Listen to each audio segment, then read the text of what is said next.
Hey folks, welcome back to Revealed Truth. Today's story is so unhinged revenge lovers out there will have a field day. Let's get to it then. Revenge. The concept is simple. Get back at someone for something they've done or were planning to do.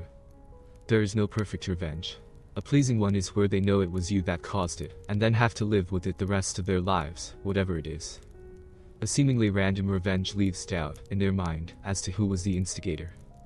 To unalive someone might feel good to you. However, when a person dies, much like when someone is stupid, they don't know of their predicament. An unalive person just goes to sleep and never wakes up.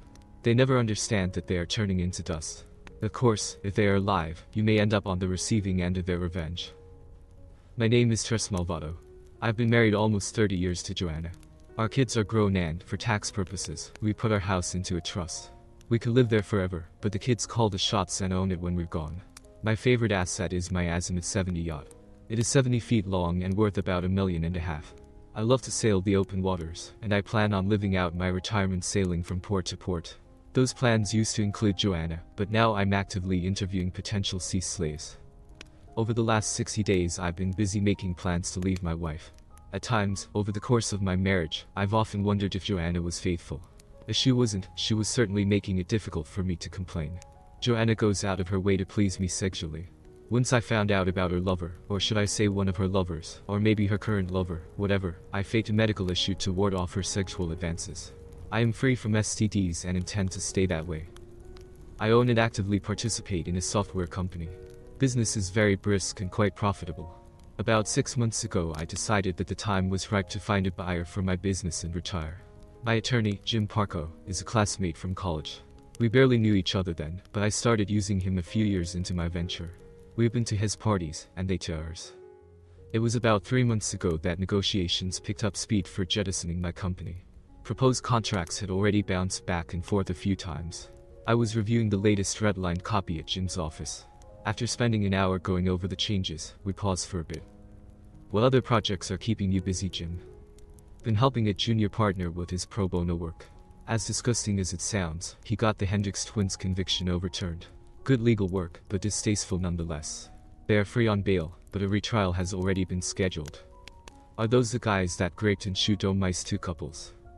One and the same. They carjacked the SUV carrying the couples and terrorized them for over 48 hours. All four suffered permanent damage to most of their body parts. Lots of cuts and burns. Lots and lots of burns. Let's hope the justice system prevails this time. I think it will. The judge's instructions to the jury were ruled incendiary. The new judge will certainly be aware of what transpired the first time around. I've also been helping another colleague with some minor work for the convention center and hotel. With attorney-client issues I can't go into details. I'm going to the restroom. That computer over there has a DVD player that makes copies. In a strange move, Jim flipped open a folder and left it in the middle of his desk. The folder was pointing towards me. Combine that with his bizarre DVD remark, and I was more than a little confused. Jim was out the door without looking back. Curiosity got the best of me. I stood and looked down at the folder. The picture on the top of the stack was a lady on the ground and a startled hotel worker with a cart. Jim's behavior befuddled me. I looked at the picture again and my stomach tightened. In the background, a couple was waiting for an elevator, and they were looking back at the commotion. The lady in the couple is Joanna. I have no idea who the man is. I grabbed a sticky note and copied the date and time of the picture. I definitely need my investigator to check this out. There was a DVD in the folder. Based on Jim's comment, I think I'm supposed to copy this. After starting the copy process, I sat back down with my mind all tangled. I had just put the DVD back into the folder when Jim came back into the room. Can I put this folder away, Tress? I nodded. Yeah, looks like I've got some homework, Jim. After I left Jim's office, I contacted Roger, the private investigator my brother used in his divorce. He said about finding the damning evidence. I probably don't want to know how Roger came up with it, but I had a copy of the insurance investigation report. While I read the report, I was fast-forwarding through the DVD I'd made at Jim's office. Once in sync, the report was much easier to understand. The insurance claim, on my screen, was from the Ritzy Hotel in the convention complex. They were being sued due to a maintenance worker pushing his work cart into an elderly lady. These are usually open and shut cases due to the surveillance cameras. I read the transcribed report from the worker and chuckled. I was, headed down to the lobby and this babe with knockers like bowling balls was, bouncing towards me. I just, couldn't take my eyes off of her melons and sheep. I plowed into the old lady. I watched the video and ended up laughing out loud. I was watching Ms. Bowling Ball so closely that I failed to see the accident. I backed up the video and paid closer attention. Sure enough, like a mechanical soldier on a cuckoo clock, the workers had slowly followed Ms. Bowling Balls, and the little old lady never stood a chance. I backed it up and started creating a timeline. In one of the still frames, waiting at the elevators, I found my wife. She was arm in arm with a man I did not recognize. Joanna has a tattoo on her upper arm that she loves to display, and as such she always wears sleeveless blouses. There was no doubt in my mind that this was her. I had the whole day's video. I found that they were gone about 2 hours before returning to the lobby. Her hair was not as well kept as it was previously. I felt pretty stupid. How could I have missed the clues? This video was a few months old, and I'm not so naive as to believe I caught her the only time she strayed. I had nothing to go on yet, but my legal pad was filling with things I needed to do in a divorce. I decided differently. I would slow the process down by not filing for divorce. I would liquidate and start sailing the world without Joanna. She would have to file, based on abandonment, after a year. I'm not bothered by having to split some assets, but I'll be damned if I'm going to share my software company proceeds. Roger's first report took about a week. Bad news and more bad news. We don't know who the guy in the video is. We do know that Joanna is screwing Charlie Andrews. She and Charlie are using our vacation beach house. Charlie used to belong to Grey Lakes Country Club, where I'm a board member. He's divorced and his wife raked him over the coals, so much so that he can't afford the country club now. Makes me wonder if Joanna was the harlot behind that downfall. It would take several weeks to get all my financial ducks in a row. I didn't want to tip my hand, so I made an appointment with my doctor. I explained how I did not want to have sex with Joanna, and to please test me for STDs. He told me about the over-the-counter medication, ketoconazole, which drastically slows getting an erection. I could deceive Joanna by telling her it was a combination of medications causing my head. If Joanna wanted to get frisky, I would be unable to respond. Randy's reports showed that my slut wife was ducking Charlie once, sometimes twice, a week. Turns out Charlie wasn't the only one the slut was ducking. Tim Stark, who sits on the board with me, was screwing her too. His bum is toast as his wife has chewed his butt off for simply flirting. After a few weeks, with my limp clock, Joanna completely quit trying to have sex with me. I stopped taking the meds, and found relief the old-fashioned way, with my palm. Finally, the sale of my business was completed. Jim had structured the sale so all of the proceeds were deposited out of the reach of the US government. Jim also created some shell corporations for me. I sold my yacht to one of the shell corporations. Several more shell-to-shell sales before it was sold to the corporation holding my software proceeds. Leaving a paper trail for selling the boat, I paid off the loan on the yacht, and split the remaining money amongst my kids. Friday would be my last day before turning over the keys to the new owners of the business. 4 more days until my new life begins. Roger called Tress. I need you to watch and listen to today's video. How about Cottonwood Park? Meet me by the lake. I'll be there. Shouldn't take me more than 15 minutes. There weren't many people at the park. Roger was pacing when I approached. Hey Roger, why are we sneaking around? As soon as you hear this you'll understand. He started the video on his phone. It started with Joanna and Charlie entering our vacation beach house. No need to watch this sheep, let me fast forward. Somewhat funny to watch at high speed. Joanna's head bobbing up and down. Charlie, muff diving, putting her legs on his shoulders. Legs going stiff. Charlie pouncing on Joanna. Pump, pump, pump, then roll off. Roger slowed the video down. Charlie and Joanna, lying flat on the bed, started talking. You ready to do it this weekend, babe? Yep, Tress and I are going out on his beloved little boat on Saturday. Your idea to drag him with that date grape stuff is perfect. I've rented a boat. I'll follow you. Once he's out, blink your lights. I'll tie up and come aboard. Are you sure you know how to shut the engines off? Joanna responded quickly, I think so. Once aboard, we can pull him up to the deck and toss him overboard. After that I'll drink some of the date grape stuff. Perfect. I'll guide us miles from his body and then cut the engines. After that I'll take my boat back to the marina, then anonymously report a boat adrift. When they find your boat, you'll be out cold. Convince them to test you, and they'll find the date grape drug. Tell them there's some cash and jewelry missing. Joanna leaned over and kissed Charlie. On Sunday night you can make love to a rich widow. My mind was spinning. I had to get to them before they got to me. I'm reminded of that line from the spaghetti western: if you're going to shoot, shoot. Don't talk. Don't do something foolish, Tress. She's not worth it, Roger cautioned me. Get me the total of your bills. I need to pay it off before Saturday. Email the videos to me, all of them. Can you hold off calling the police about this video until Friday? I had been planning on leaving some money to help Joanna forget about me. I changed my mind and split it between the kids. I'll have Roger send them the damning video once I've sailed off into the setting sun. If they still want to help their mother, so be it. My online ad to recruit sea slaves was met with more than a few women wanting to sail. The accompanying pictures and videos were quite erotic. I'd asked for them to write me a 2-page justification as to why I should choose them. Those that couldn't put 2 sentences together found the delete button. If I'm to be isolated with a woman, she better be able to hold a conversation. I set up a couple of interviews to be held aboard the yacht.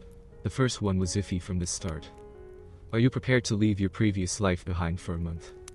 What do you mean? While on board, you'll have no contact with anyone other than me. You can rent a locker and leave all of your electronic gadgets behind. I'm not prepared to do that. Thanks for your time. And off the boat she went. Then the second lady, Natalie, was a mousy thing. She looked like she might be in her 40s. I'm certain she wasn't wearing a bra. Her smile was pleasing. I gave her the same warning about electronics. Well, if you're going to kill me, having gadgets won't make much difference, now would it? Exactly. And you know what's required of you. Cooking, cleaning, and putting out, I suspect. Cooking, cleaning, and I won't force you. Does your interview include taking a test drive? Natalie smiled as she flashed her melons. As long as you're here, let's go down below. I'm clean. I brought my STD test results from a few weeks back. I was tested a couple of months ago, and I'm clean too. What you think, Captain? As she bounced and squeezed my clock to an eruption. Be here at the crack of dawn on Saturday. Bring all of the feminine things you need. I'll have all of the food and drinks loaded and ready to sail. Where are we headed? I pointed out to the ocean, that wave over there, and then we'll follow the stars. Cool. After Natalie left, it occurred to me that I had no guilt or regrets at all about cheating on Joanna. Funny how love turns to hate then turns to indifference so quickly. On Thursday I headed for the beach house, which was less than an hour away. Joanna doesn't do anything without pouring some wine. Once there I found several bottles of her favorite vino. Removing all but one, I popped the cork on the remaining one. After mixing in some of the roofie grog, I replaced the cork. It should be enough to incapacitate them, and they should recover within a few hours. I put a rock gut back in the rack. The other bottles found some homeless people. I cancelled our joint health insurance policy, rolling over mine into an individual policy. Knowing what I was planning, this was adding insult to injury. On Friday morning, I set my briefcase and overnight bag down in the kitchen. Joanna, I've got to fly to Vegas to meet with Alonso. I'll be back tomorrow morning. We can still take the yacht out. I didn't know anyone named Alonso, but she was always conveniently deaf when I started talking shop. Okay, have fun. See you tomorrow, as she pecked me on the cheek. I left, but only drove about 2 blocks away and then waited. In about an hour Joanna headed out. Roger texted that she had hit the highway headed towards the beach house. I went into my house and packed the rest of my clothes. I had already rented a storage bin, using my new alias, and filled it with the things I wanted to keep. Joanna had been so busy with Charlie she had failed to notice a thing. My call with Tim Stark's wife went well enough. He's more than toast. I sent her the video of her husband with Joanna. She agreed to wait until Saturday to confront Tim. It was after dark when I arrived at the beach house. I put a mask on as I knew that Roger still had his surveillance equipment inside. I didn't want to make it too easy for the police. They were going to blame me, but why gift wrap it for them? Once inside I found the lovers, in the bedroom, naked but quite groggy. Bringing a kitchen chair into the bedroom, I propped Charlie up, and then duct taped him in a sitting position. His arms and legs were of no use to him now. Joanna was easier. I used sex shop handcuffs to secure her wrists to the headboard. I stuffed Joanna's mouth with Charlie's boxers. I used Joanna's bra and panties to do the same with Charlie. I wasn't sure how long it would be until they would be coherent. Every half hour or so, I would slap their faces to gauge how close we were getting. I was getting a little anxious because the guests were supposed to arrive around 2 am. It was close to 1 am when the fun began. The lovebirds were both aware of their restraints. With my back to Roger's bedroom camera, I took off my mask. The fear in their eyes was perfect as I slapped each one to make sure we were ready to go. Good morning, lovebirds. I received a video which shows that you two were thinking of offing me this weekend. Well, that's not going to happen. Now you both get to suffer. Asko, did you know she's ducking Tim Stark too? Piss dribbled from Joanna's count. Charlie was glaring at her. Apparently he thought they were dating exclusively. Tim has also rented a powerboat for Saturday. Maybe there was supposed to be 2 bodies floating in the harbor. Joanna squirted this time. Well, I'm not sure that either of you will be going sailing tomorrow. Let me tell you a little story. I spent the next 15 minutes filling them in on the Hendricks twins' arrest and trial. I read the police report detailing the heinous acts their victims had endured. I repeated the portions about the sodomy and face ducking. Both were grunting. It somewhat sounded like, please don't do this. Now you don't have to worry about me. I'm not going to do any of those nasty and painful things that the twins did to those 4 people. I plan on leaving here in a few minutes. You could see them relax a little, but then they'll learn the truth. The reason I told you that story is that I've invited those badasses over. I'll leave the front door unlocked for them. You two have fun with the boys, alright? I know I'd never seen such fear in a person's eyes. Charlie's were wild and Joanna looked extremely frightened. Their impending doom was sinking in. Both started trying to plead, and tears were flowing. Even through their duct-taped mouths, I could recognize begging. Sorry, I can't make out a thing that you're saying. Sounds like car doors. I have to run. Ta-ta. Have a nice life, lovebirds. Naska on and out the back door quickly, I headed to the airport. Parking my car in the airport's short-term parking lot, I put on a fake mustache, black glasses, and a ball cap. The shuttle only runs every half hour during the middle of the night, so I waited. After the shuttle dropped me off at the terminal, I found a restroom and shaved my head. Having removed the first disguise, I put on a different hat and shirt, then exited the terminal. Flagging down a cab, I had them take me to the marina. I paid cash for everything. Last-minute preparations on the yacht went smoothly. The sky was starting to glow to the east. When Natalie arrived, she had a suitcase, backpack, and a carrier of steaming coffee cups. You shaved. New life, new man, new woman. Ready to sail. Aye, Captain. Inching our way through the maze of boats, we found open water and sped away. I was updating my log when Natalie appeared in the galley in her birthday suit. I lost count of the times I came in the next 48 hours. We talked a lot. She worked for an insurance company, had an affair, and her husband divorced her. She wanted to save the marriage, but her husband and kids had disowned her. Good for me, I guess. She was a skilled lover, both with her mouth and her kitty. I had no complaints. It was around noon on Monday before we made our first port. I quickly found a Wi-Fi hotspot and checked the news. The Hendricks twins had been apprehended again. The couple was found around noon Saturday. The twins had inflicted unspeakable torture. Who says I don't have a conscience? I instructed Roger to anonymously leave a tip. He called the fire department and reported that 2 ambulances would be needed if they checked the beach house. They should alert the police as well as the captors might still be there. Epilogue. I'm having a blast. The first thing I did was to change the name on my yacht to Burning Desires. Natalie and I bounced from port to port along the western shore. She stayed for 12 weeks before the lure of the sea vanished for her. Even so, she was exactly what I needed to forget about Joanna. There are so many women willing to trade their forbidden treats for sailing. After spending a few more months down south, I had the yacht transported across Panama. Once floating in the Gulf, I sailed towards the Bahamas. So far I've enjoyed the talents of 5 women. KJ, the latest, has been with me for 10 months. She's a very spirited Latina with beautiful black eyes. I know I'm a marked man. The IRS wants a cut of the sale of my company, and I doubt that our tax returns were filed on time or correctly. The sheriff would also like a word with me.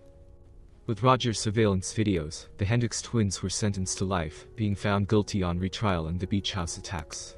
I'm not sure why Joanna and Charlie were never charged for plotting to murder me. They're already serving their lifetime sentence, so it doesn't bother me. I've kept in touch with my kids. They described Joanna's injuries as savage.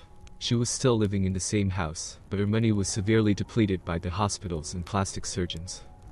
2 years after I left, Charlie used 5 rounds on Joanna, and then tried to have his tonsils stop the 6th round. So my revenge was technically a lifetime of hell, albeit a short lifetime. My biggest concern is that Joanna hired a hitman before she died. Every time an engine backfires, I jump. And that's it for today's story. Was the revenge satisfactory? Let us know in the comments. And before you leave, don't forget to like and subscribe so you don't miss any revealed truths.